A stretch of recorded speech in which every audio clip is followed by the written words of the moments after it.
What's up with you, lad? What are you waiting for? I'm waiting for my brother to be released. Your brother? The one that you caught, beat up and imprisoned. Ah, the murderer. He ain't killed no one, copper. Watch your mouth, lad, else you'll be joining that worthless brother of yours.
I am unable to see any higher.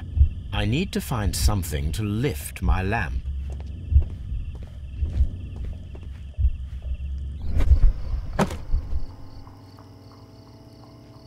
This should be useful.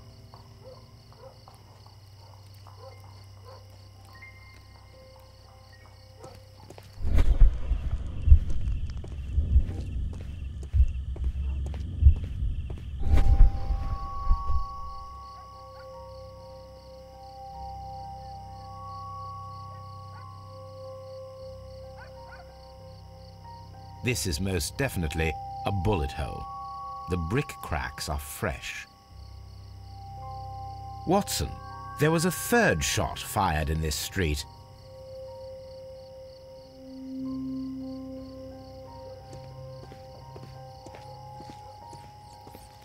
It would be my pleasure to assist you with your investigation, Mr. Holmes. Mr. Holmes, did you see my brother at Scotland Yard? Is he all right?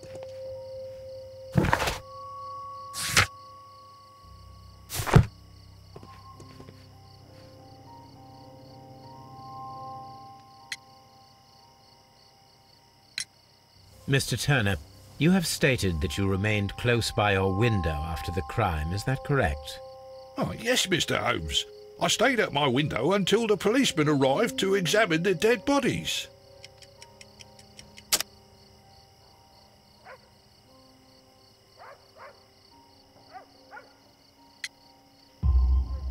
That is very interesting, Mr. Turner.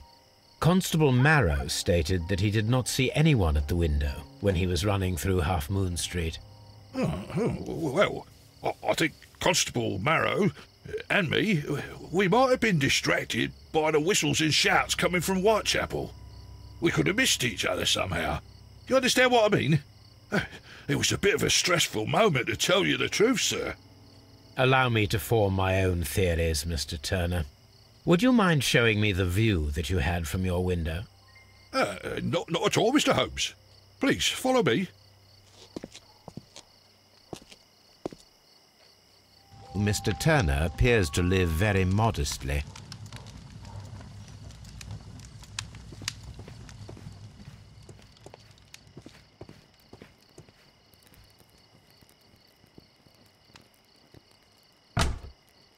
So, that's the view Mr. Turner had when he opened the window.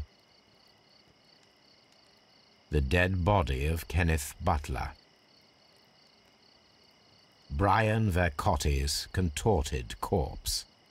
Mr. Turner had a perfect view of the crime scene. He saw the bodies clearly, and Leighton Chapman standing over them.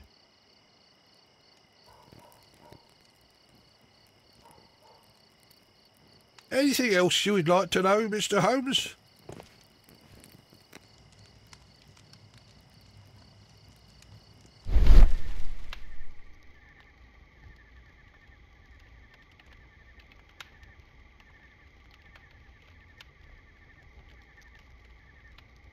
There are pieces of shredded paper scattered over the table. This kitchen knife is quite sharp. This kitchen knife was used to cut the paper.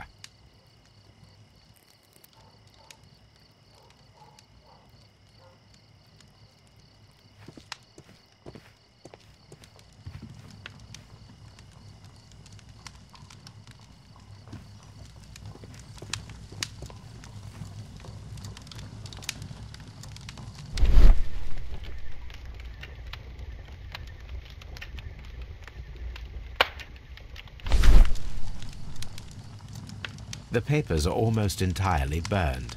I am unable to see what's written here.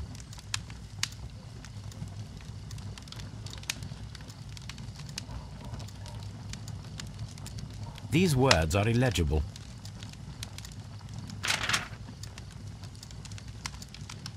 This fire is dying out. It was last tended to over an hour ago. The papers were thrown into the fire just a short while ago.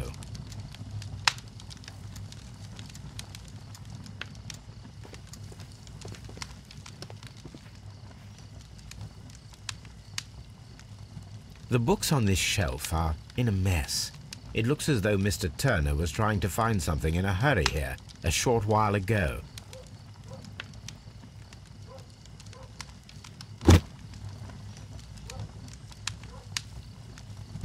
A perfect match. So, Mr. Turner broke his stick when it became stuck between the cobblestones. He did not mention that he was so near to the victims.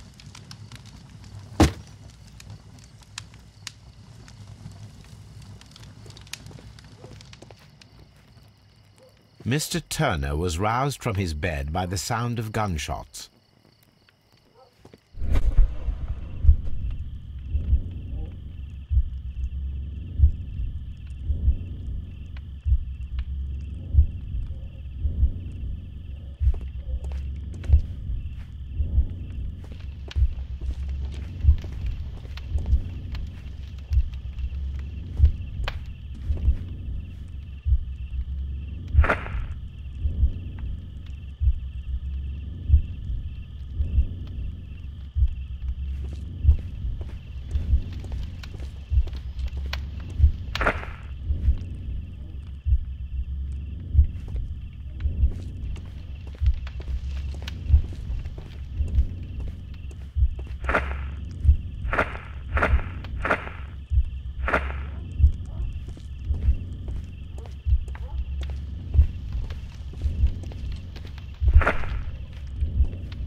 So Mr. Turner used a book to hide an object that he found on Kenneth Butler's body.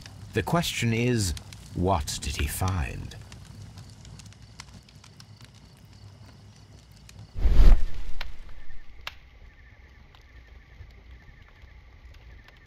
I can see prints from greasy fingers upon the cover of this book. Let us take a closer look.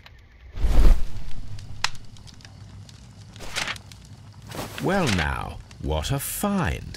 A precious jewel, concealed inside a book. A bracelet with a unique ram's head design, a distinctive feature of ancient Grecian artifacts, probably of the Hellenistic era.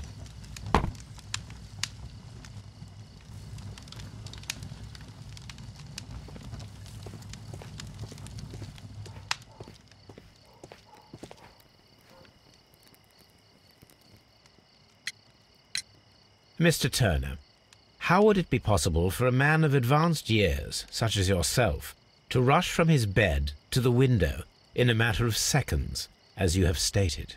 Well, I'm able to move very quickly, despite my age. And when the situation requires it, Mr. Holmes.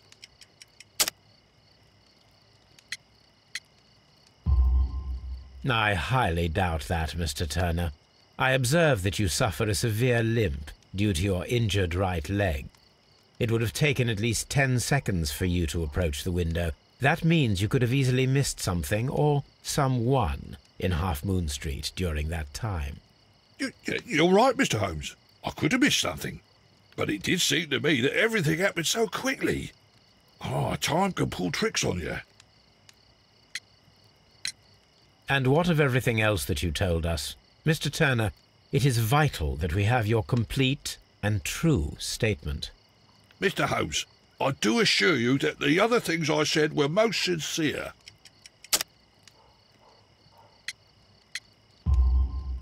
Mr. Turner, you were not sincere with me. Not then, and not now. But Mr. Holmes... This, Mr. Turner, does not look like anything that a poor man might possess. It is worth more than the home that you live in. I can explain. No, merely correct me if I am wrong.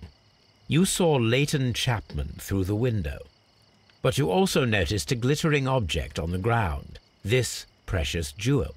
You walked down and took the bracelet from the body of Kenneth Butler, and when you heard the whistles, you hurried away. That broke your walking stick. It caught fast between the cobbles. Constable Marrow was unable to see you in the window as you were climbing up the stairs on your way back to your flat. Upon returning home, you hid the precious jewel inside a book. Mr. Holmes, please don't send me to prison. I didn't do anything bad. I'm just a poor man. When I chanced upon the bracelet, I saw it as an opportunity to make a little money. I was desperate. I only took the bracelet, that's all, I swear. You made a mistake by lying to me. But you are not a criminal. I believe that. Although I must return this bracelet to its rightful owner.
That is not the one I need.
Here it is.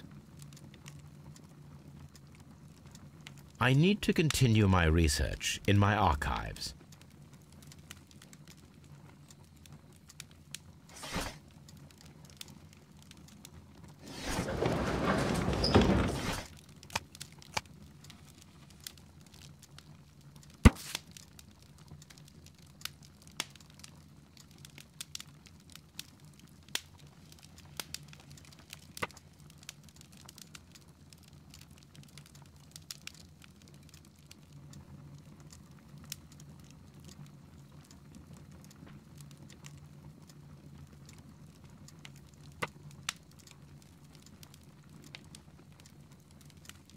Here it is. One of the victims, Kenneth Butler, was involved in the story of the stolen Hellenistic treasures. A visit to his pawn shop should tell me more.